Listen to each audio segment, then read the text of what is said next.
Alright guys, I bought a PCV valve for my Tundra, which is a Flex Fuel, and I also bought one for our Land Cruiser, just because I'll replace them at the same time, and then kind of be on the same schedule, you know, going forward. So what I noticed was that they weren't the same part number, which I don't know if there's really a difference or not, but so this is the one for my Flex Fuel Tundra.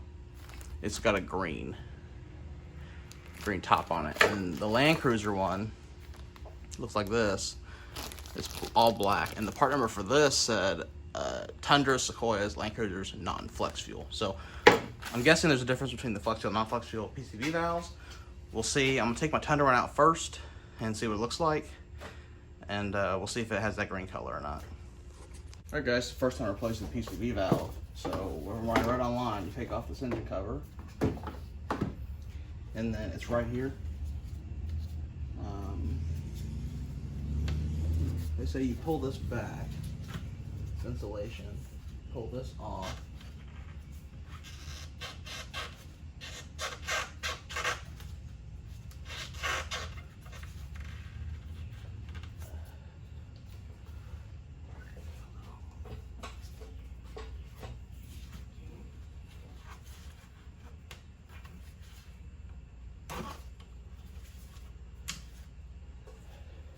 Like that, guys. Pull that part off.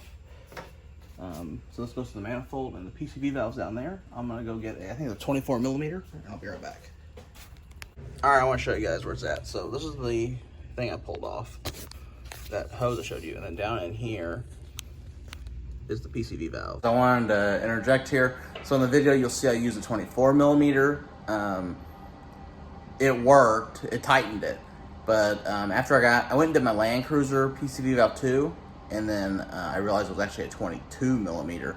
So I went back and I retorqued the Tundra one by hand with a 22 millimeter. So you'll see 24 in the video, but use 22, though you don't risk stripping the plastic housing. So sorry about that. Sorry for the confusion. 22 millimeter, not 24. I think I added a correction on the video when I said the size, but I want to make sure everybody knew that it's 22 millimeters. It's a 24 millimeter. They say that you just hand tighten these. I'm gonna try to hand loosen it and see how that goes. But yeah, this is where it's at. The Toyota repair manual says take off the intake manifold, but as you can see, you don't have to. So let's get started.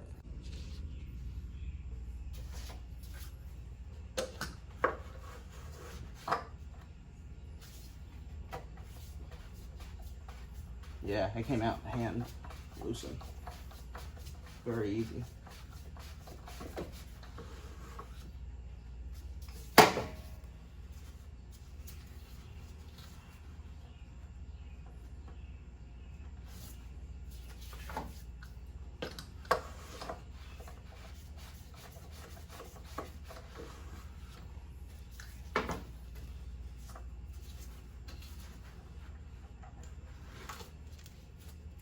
Here it is, guys. So it still shakes, so it's still good. As you can see, it's green. But I'm gonna replace it anyway. I already got it out. It's only $6, so. And it is the 3.3 part number, or the 3.0 part number on it, which is the same as this one. So it is the green one.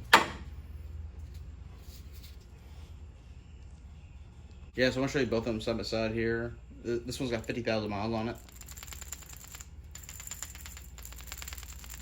It sounds the same to me.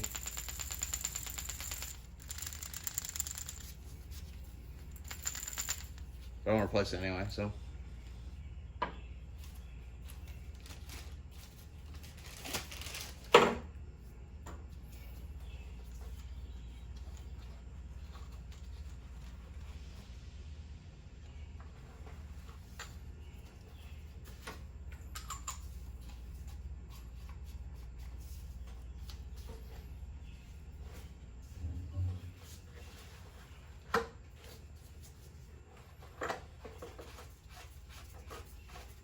We're just hand tighten it, guys. Don't kill it.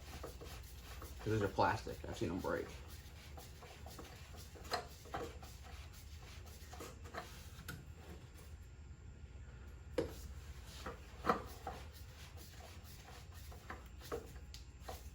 So I snugged it up with my hand.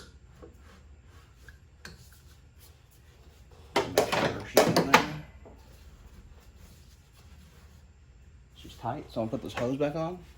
This one, I didn't have to loosen the clamp, it should just slide on. This one, you're gonna have to slide back over, so.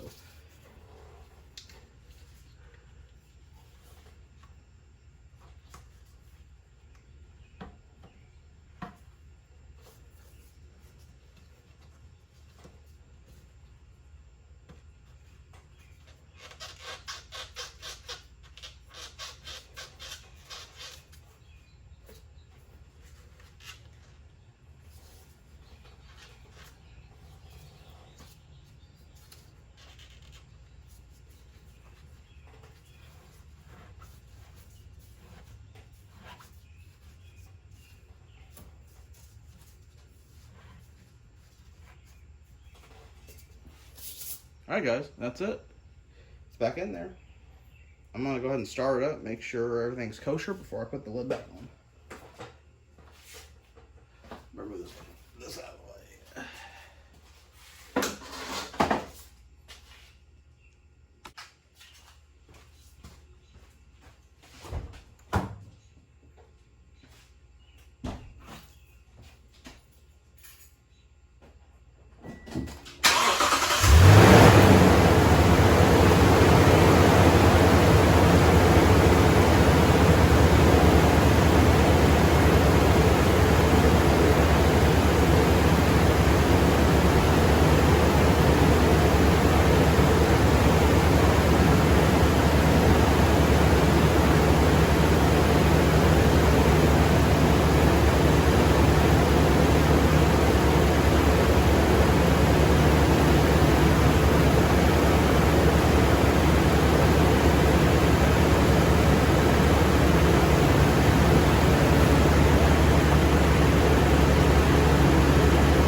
Looks good to me, guys.